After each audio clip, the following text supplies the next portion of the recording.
Now, I want to share a story with you, and this is actually an article that I wrote over the weekend called All Wars Are Bankers' Wars. And I went in, I did a lot of research. It's posted to the front page of whatreallyhappened.com. I understand it's already gone viral. It's being reposted around the web.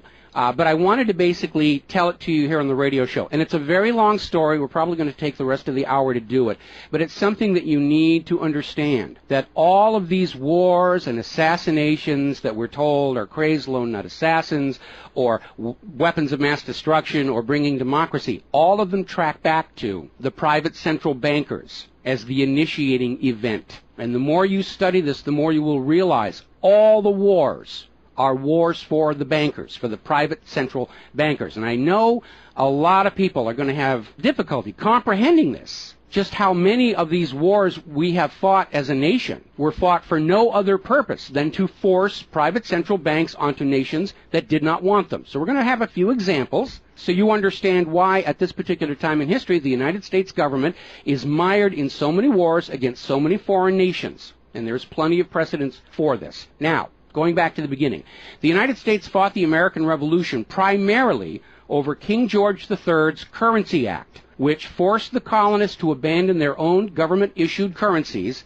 and conduct business only using printed banknotes borrowed at interest from the Bank of England. If you go back to the writings of Ben Franklin, direct quote, the refusal of King George III to allow the colonies to operate an honest money system which freed the ordinary man from the clutches of the money manipulators was probably the prime cause of the revolution. That's Ben Franklin. Now, our public schools don't teach that because you're not supposed to know that the bankers were really behind the American Revolution. After the Revolution, the United States adopted a revolutionary, radically different economic system in which the government issued its own value-based currency so that private banks couldn't skim the wealth of the people through interest-bearing banknotes.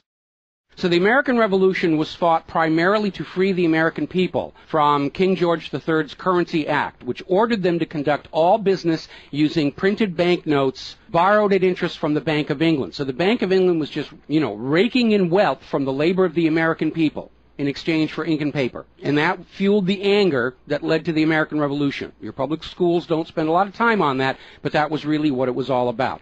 So the revolution was over, the United States was born, but the private bankers are nothing if not dedicated to their schemes to acquire other people's wealth, and they knew full well how easy it is to corrupt a nation's leaders. Now, just 1 year after Mayor Amschel Rothschild had uttered his infamous, "Let me issue and control the nation's money, and I care not who makes the laws," private bankers succeeded in setting up a new private central bank called the First Bank of the United States, largely through the efforts of the Rothschilds' chief supporter in the United States, Alexander Hamilton. Now, this First Bank of the United States was founded in 1791, and by the end of its 20-year charter, the First Bank of the United States had almost ruined the nation's economy while enriching the bank's owners.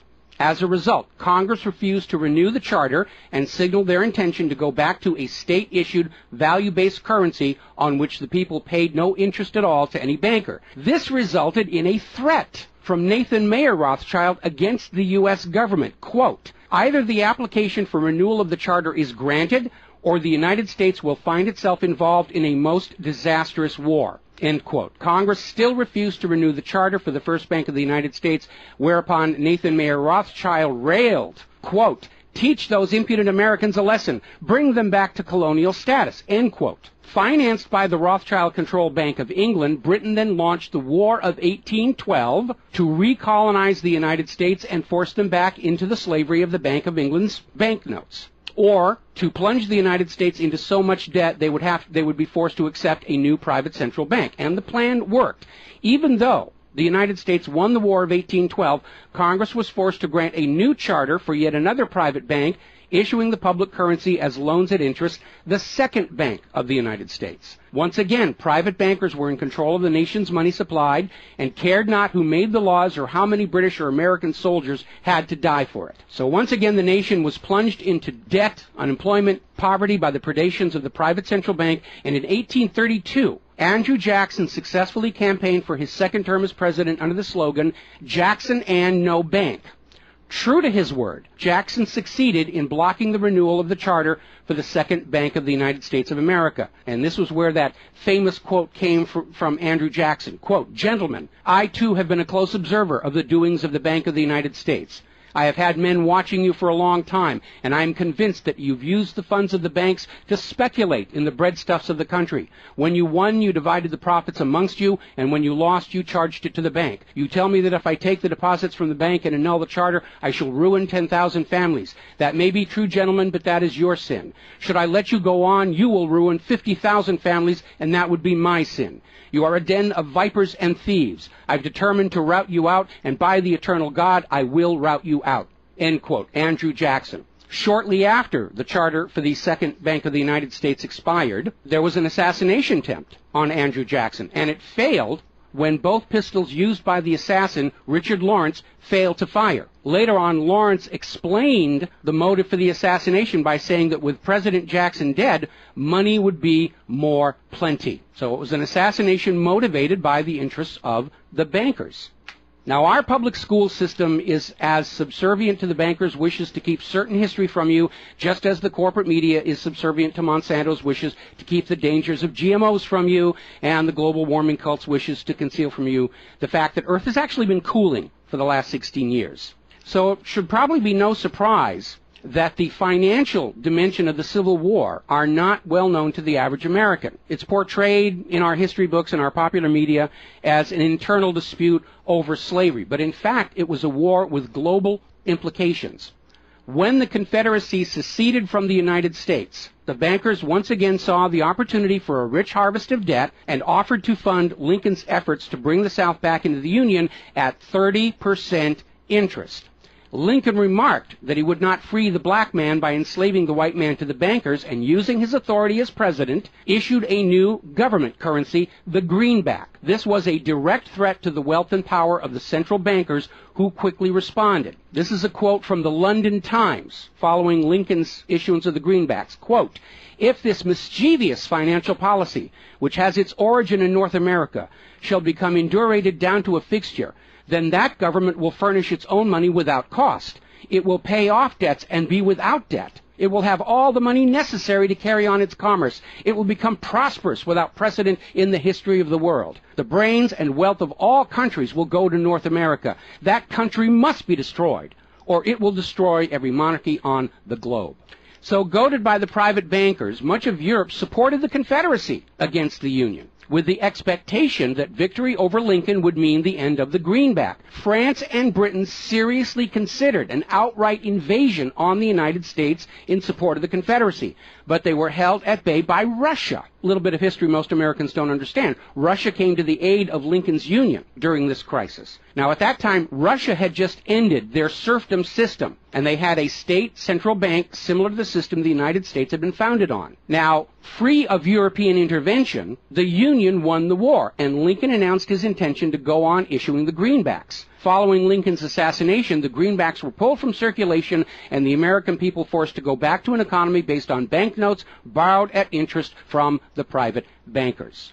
So finally, in 1913, the private central bankers of Europe, in particular the Rothschilds of Great Britain, the Warburgs of Germany, met with their American financial collaborators on Jekyll Island, Georgia, to form a new banking cartel with the express purpose of forming the Third Bank of the United States, with the aim of placing complete control of the United States money supply once again under the control of private bankers. Owing to hostility over the previous banks of the United States, the name of this third bank was changed to the Federal Reserve, in order to grant the new bank a quasi-governmental image. But in fact, it is a privately owned bank. It's no more federal than Federal Express. In fact, last year, the Federal Reserve successfully rebuffed a Freedom of Information lawsuit by Bloomberg News on the grounds that as a private banking corporation, and not actually a part of the U.S. government, the Freedom of Information Act did not apply to the operators of the Federal Reserve. So 1913 proved to be a transformative year for the nation's economy. First, with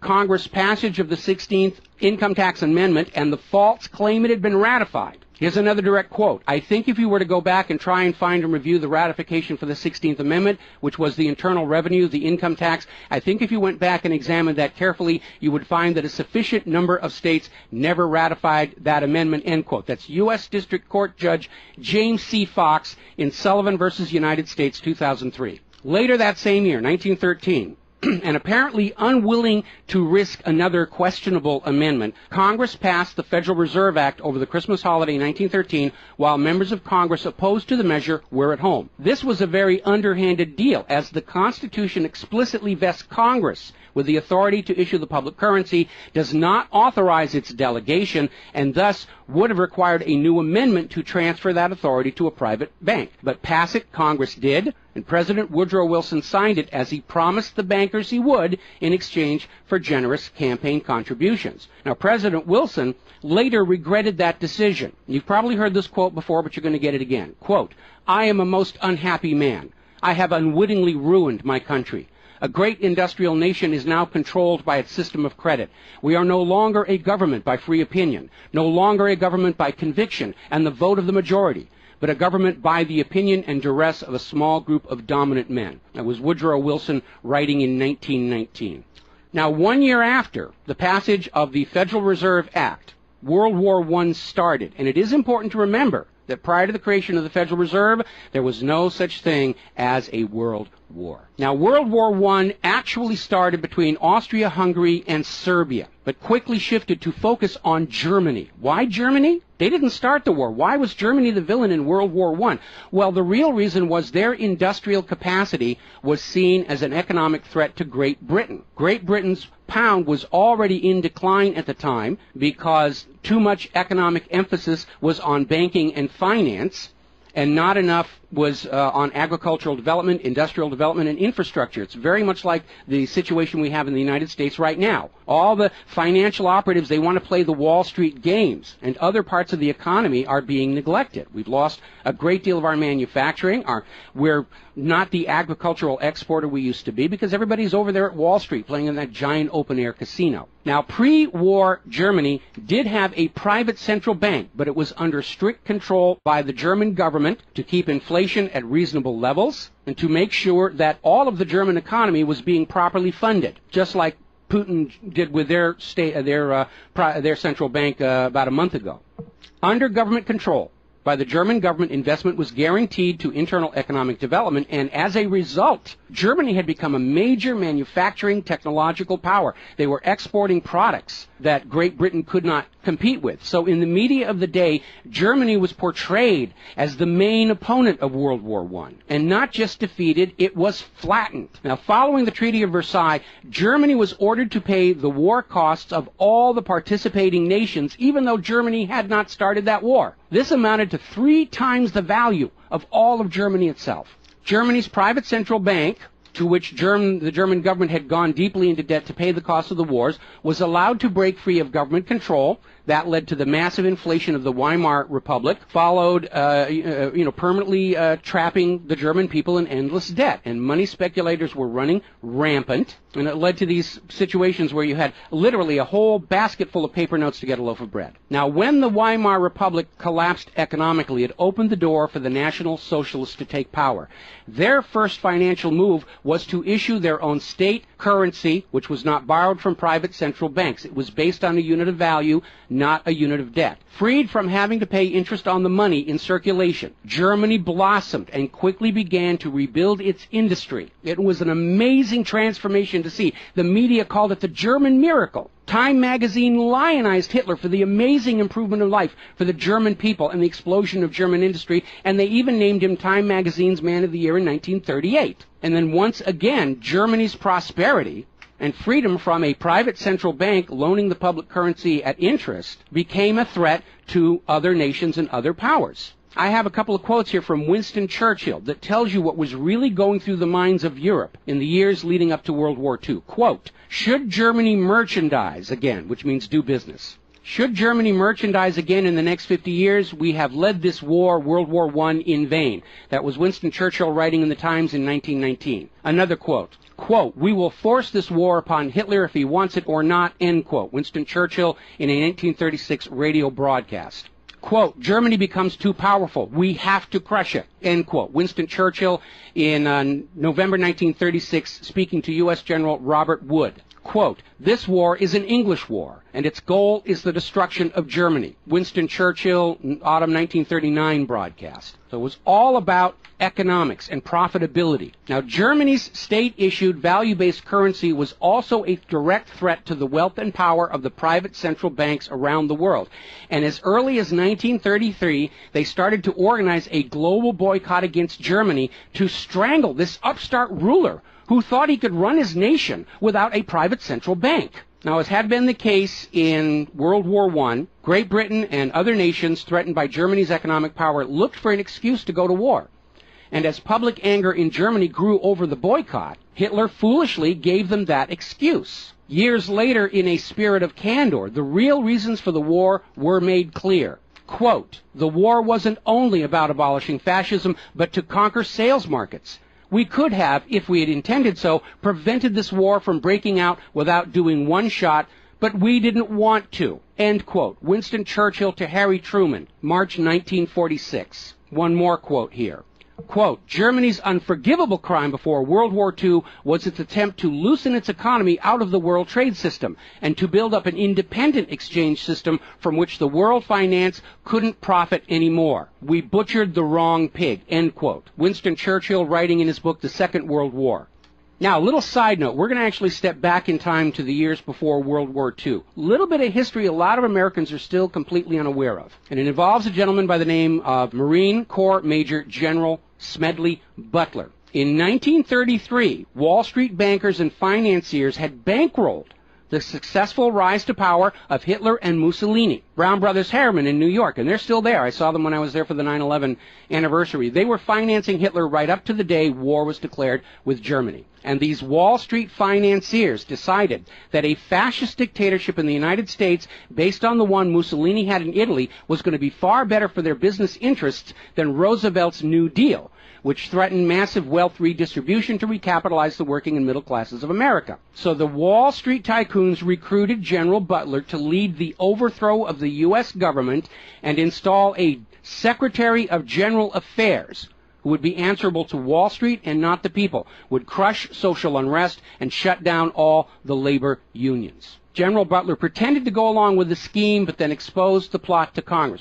So they recruited Marine Corps Major General Smedley Butler to lead this coup d'etat because Butler was very popular with the soldiers, and his image as part of this move would help convince the military this was the right thing to do. Now, to his credit, Major General Smedley Butler, remembering his oath to the Constitution, pretended to go along with the scheme, but then exposed the plot to the United States Congress. Congress, then as now in the pocket of Wall Street bankers, refused to act. When Roosevelt learned of the planned coup, he demanded the arrest of the plotters, but the plotters simply reminded Roosevelt that if any one of them were sent to prison, their friends on Wall Street would deliberately collapse the still fragile U.S. economy and blame Roosevelt for it. So Roosevelt was unable to do anything about this attempted coup d'etat until the start of World War II, at which time he prosecuted many of the plotters under the Trading with the Enemy Act. Now, mostly it was glossed over. Oh, it's just a rumor, unfounded, it's wacko conspiracy theory. But in 1967, the congressional minutes of Smedley Butler's revelation to Congress of the coup were finally released to the public. You ever see this movie 7 Days in May, Kirk Douglas and Burt Lancaster, about an attempted military takeover of the United States of America? It was based loosely on this story. But of course, in the movie, the bankers being behind the Burt Lancaster character was completely removed from the script here. Now, Smedley Butler is also famous for writing a work called War is a Racket. And I would like to read you a quote from that. Quote, "I spent 33 years and 4 months in active military service as a member of our country's most agile military force, the Marine Corps. I served in all commissioned ranks from second lieutenant to major general. And during that period, I spent more of my time being a high-class muscle man for big business, for Wall Street, and for the bankers. In short, I was a racketeer, a gangster for capitalism. I suspected I was just part of a racket at the time. Now I'm sure of it. Like all members of the military profession, I never had an original thought until after I left the service. My mental mental faculties remained in suspended animation while I obeyed the orders of the higher-ups.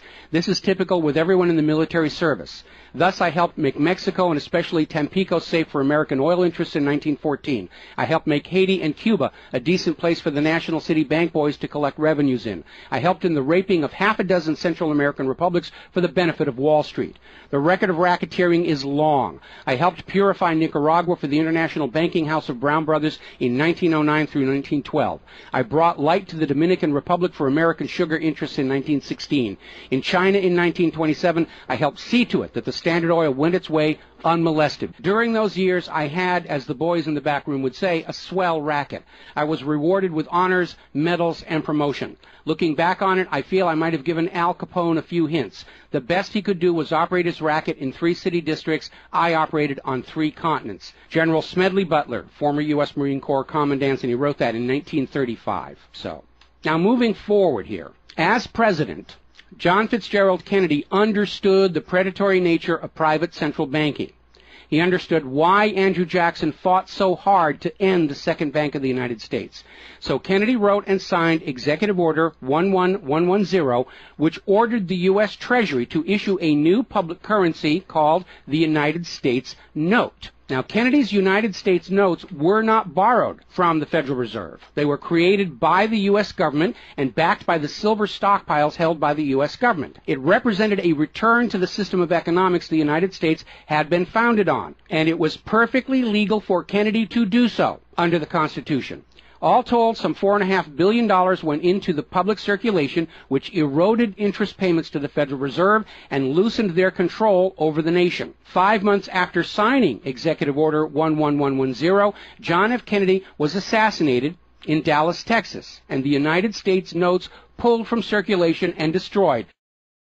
Following Kennedy's assassination, John J. McCloy, president of the Chase Manhattan Bank and president of the World Bank, was named to the Warren Commission. Now, I don't care how good a banker he is, he's not qualified to be investigating a murder, which is what we were told the Warren Commission was all about, to get the truth of the assassination. But we all know that the Warren Commission was there to cover up what was going on, and obviously we can presume safely that John J. McCloy's presence on the Warren Commission was to make sure the American public never got even a hint of the financial dimensions behind the assassination. So, as we enter the 11th year of what I am certain future history will most certainly describe as World War III, we need to examine the financial dimensions behind all these wars. Why are we here? Why are our children being killed and crippled? Is this another war for the profit of the private central bankers? And the answer is yes. Now, toward the end of World War II, when it became obvious that the Allies were going to win and dictate the post-war political environment, the major world economic powers met at Bretton Woods, a luxury resort in New Hampshire, in July of 1944, and they hammered out the Bretton Woods Agreement for International Finance. The British pound lost its position as the global trade and reserve currency to the U.S. dollar. There are indications this was part of the price demanded by Roosevelt in exchange for the U.S. entry into the war. Now, absent the economic advantages of being the world's go-to currency, Britain was forced to nationalize their Bank of England in 1946. The Bretton Woods Agreement, ratified in 1945, in addition to making the dollar the global reserve and trade currency, obligated the signatory nations to tie their currencies to the dollar. The nations that ratified Bretton Woods did so on 2 conditions. The first was that the Federal Reserve would refrain from overprinting the dollar, basically as a means to loot real products and produce from other nations in exchange for ink and paper. It basically was an imperial tax imposed by the U.S. economic system on the rest of the world. That assurance of no overprinting was supposedly backed up by the second requirement, which was that the U.S. dollar would always be convertible back to gold by the U.S. government at $35 an ounce. Now, of course, the Federal Reserve, being a private bank and not answerable to the U.S. government, did in fact start overprinting paper dollars, which were sent to other nations around the world, and under Bretton Woods, they had to send back products and produce and raw materials at full value. And much of the perceived American prosperity of the 1950s and 60s was the result of these foreign nations having to send real raw materials, goods, produce, back to the United States in exchange for these little pieces of paper with ink all over them, because they were forced to accept these paper notes as being worth $35 per ounce of gold. Then in 1970, France started looking at this huge pile of printed paper notes sitting in their bank vaults, for which real French products like wine and cheese had been traded, and it notified the United States government that they would exercise their option under Bretton Woods to return all those paper notes for gold at the agreed-upon $35 per ounce exchange rate. The problem was the United States had nowhere near the gold to redeem all those paper notes. So on August 15, 1971, Richard Nixon temporarily, nudge, nudge, wink, wink, say no more, suspended gold convertibility of the U.S. Federal Reserve notes. This Nixon shock, as it was termed at the time, effectively ended Bretton Woods, and many global currencies started to delink from the U.S. dollar. And it created another problem, because the United States had been collateralizing their loans, money borrowed from other governments and foreign investors, with the American nation's gold reserves. And with the awareness that there wasn't enough gold to redeem all the Federal Reserve notes, lenders to the U.S. were starting to wonder, did the U.S. government have enough gold to collateralize their outstanding debts? Foreign nations began to get very nervous about the loans to the United States, and they were understandably reluctant to loan any additional money without some form of collateral. So what Richard Nixon did is he founded the environmental movement with the EPA and its various programs like wilderness zones and roadless areas and heritage rivers, wetlands, and all these other little different programs, which all took vast areas of public lands and made them off limits to the American people, who are technically the owner of all those lands. But Nixon had no concern for the environment, and the real purpose of this land grab, under the guise of the environment, was to pledge those pristine lands and their vast mineral resources as collateral on the outstanding national debt. The multitude of all these different programs was simply to conceal the scale of the land grab and collateralization of the American people's heritage. And it actually today covers almost 25% of the entire nation, is now locked up by these EPA programs and pledged as collateral on government borrowing. Now, with open lands, available lands for collateralization already in short supply, the U.S. government embarked on a new program to shore up sagging international demand for the dollar.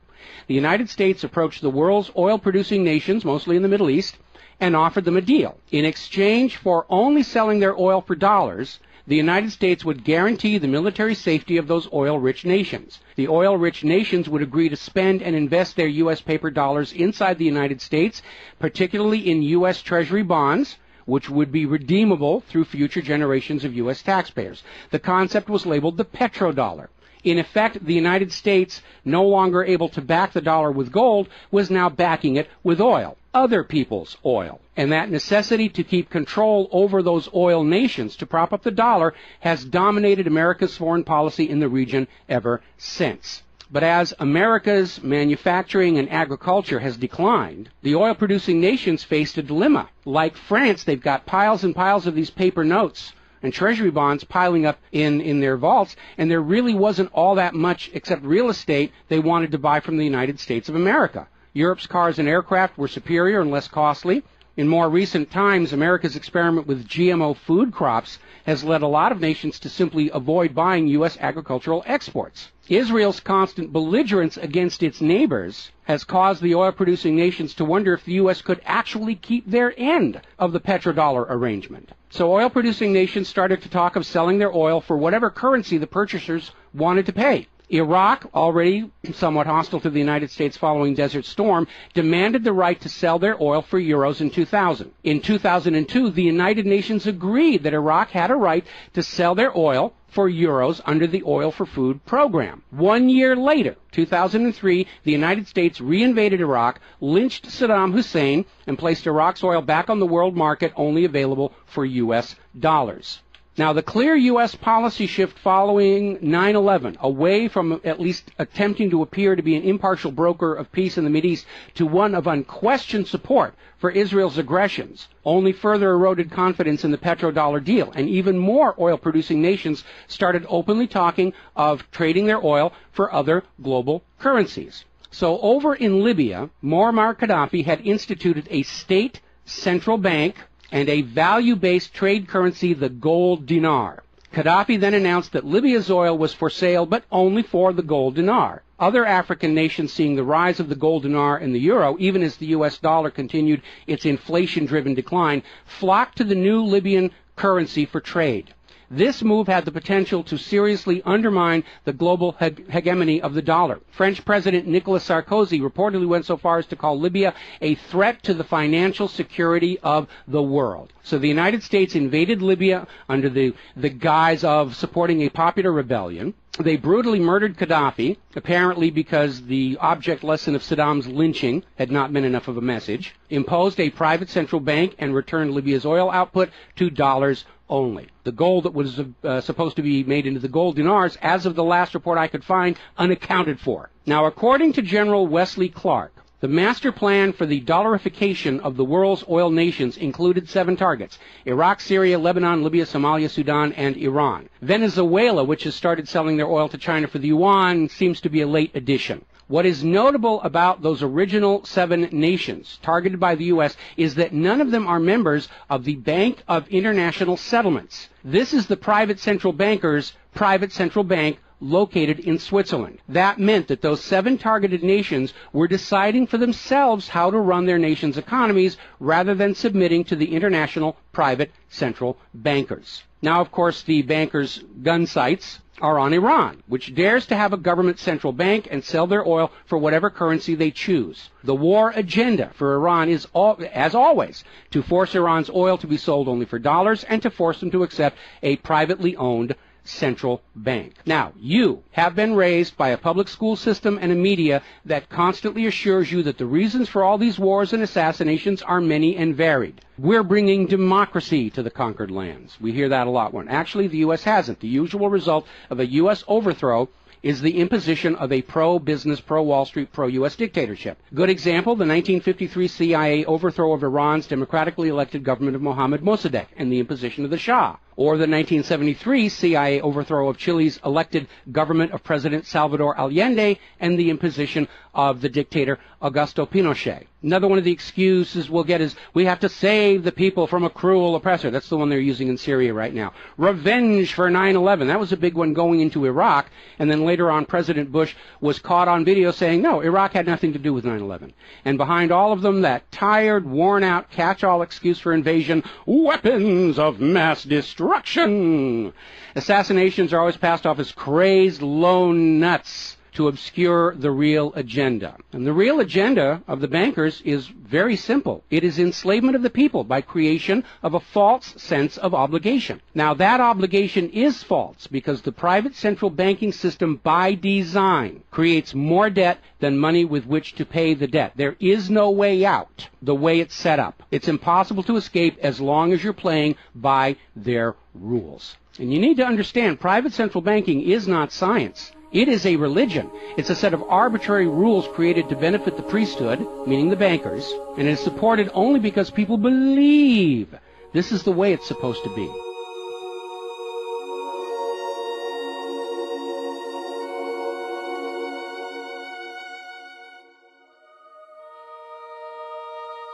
It is a religion. It's a set of arbitrary rules created to benefit the priesthood, meaning the owners of the private central banks. The fraud persists with often lethal results only because the people are brainwashed into believing that this is the way life is supposed to be, and no alternative exists or should even be dreamt of. Now, this same approach, the same brainwashing, was true of 2 earlier systems of enslavement, rule by divine right and slavery, both systems built to trick people into obedience, and both now recognized by modern civilization as illegitimate. So now we are on the verge of a new era in history where we will recognize that rule by debt, rule by private central bankers issuing the public currency as a loan at interest is equally illegitimate. It only works as long as people allow themselves to believe that this is the way life is supposed to be. But you need to understand something that's the core of the issue. Private central banks do not exist to serve the people, the community, or the nation. Private central banks exist to serve their owners, to make them rich beyond the dreams of Midas, and all for the cost of ink, paper, and the right bribe to the right official, and the occasional assassination. But behind all these wars and all these assassinations, the 100 million plus horrible deaths from all of these wars, lies a single policy of financial dictatorship. The private central bankers only allow rulers to rule, only on the promise that the people of a nation be enslaved to the private central banks. Rulers who do not go along with that will be killed. Their nation invaded by those other nations still enslaved to the private central banks. The bankers themselves don't fight these wars. Their children are not in these wars. A nation tries to break free of the private central bankers like Libya. All the other nations under the bankers' control pile on and destroy them. This so-called clash of civilizations you are being told about by the corporate media, it's really a war between banking systems, with the private central bankers forcing themselves onto the rest of the world, no matter how many millions must die for it. The constant hate-mongering against Muslims you see in the corporate media lies in a simple fact. Like the ancient Christians, prior to the Knights Templars, Muslims forbid usury or the lending of money at interest because they saw in ancient times, like Rome, how these banking practices could destroy an entire society. And that is the reason our government media insists that Muslims have to be hated and killed and converted. They refuse to submit to currencies loaned at interest. They refuse to be debt slaves. That makes them a threat to the natural order of the world, the new world order of global fascist dictatorship. So, off to war your children must go to spill their blood for the money junkies' gold. We barely survived the last 2 world wars. Now we're going into the third one in the nuclear bioweapon age. That is very dangerous. We have to ask ourselves, are the private central bankers willing to risk incinerating the whole planet to feed their greed? Apparently so. You as parents, as siblings, as spouses, need to ask yourself, do you really want to see your loved ones in uniform, killed and crippled, all for a bank balance sheet? But the whole point of this article, the whole point of what I'm sharing with you today, and this is all history, you can go out and hunt it down for yourself. Behind all the flag waving, behind all the propaganda, behind the crazed lone nut assassins, weapons of mass destruction, all of the modern wars this nation have fought are wars by and for the private bankers, fought and bled for by third parties unaware of the true reason they're expected to gracefully accept being killed and crippled for. And the process is quite simple. We've explained it before on this show. As soon as the private central bank issues its currency as a loan at interest, the public is forced deeper and deeper into debt. When the people are reluctant to borrow anymore, that's when the Keynesian economists demand the government borrow more to keep the pyramid scheme working. When both the people and the government refuse to borrow anymore, that is when the large wars get started, to plunge everyone even deeper to debt to pay for the war, and then after the war to borrow even more to rebuild. And when these horrible wars are over, the ordinary people have basically what they had before the war, except their graveyards are a lot larger, and everyone is in debt to the private bankers for the next century. That is why Brown Brothers Harriman in New York was funding the rise of Adolf Hitler, because war is the bankers' richest harvest. We all need to recognize this is what all these wars have been about. Private central banking, enlarging their domain, imposing their will on nations that do not want it, imposing their system on the rulers of nations who do not want it. Bribery, blackmail, assassination, they will do anything to maintain their stranglehold on the productivity of the world's people. And as long as private central banks are allowed to exist, inevitably, as the night follows the day, there will be poverty, hopelessness, millions of deaths in endless world wars until the earth itself is sacrificed in flames to Mammon. The path to true world peace lies in the abolishment of all private central banking everywhere, and a return to the state-issued, value-based currencies that allow nations and people to become prosperous through their own labor and development and efforts. Now, I mentioned the Knights Templars.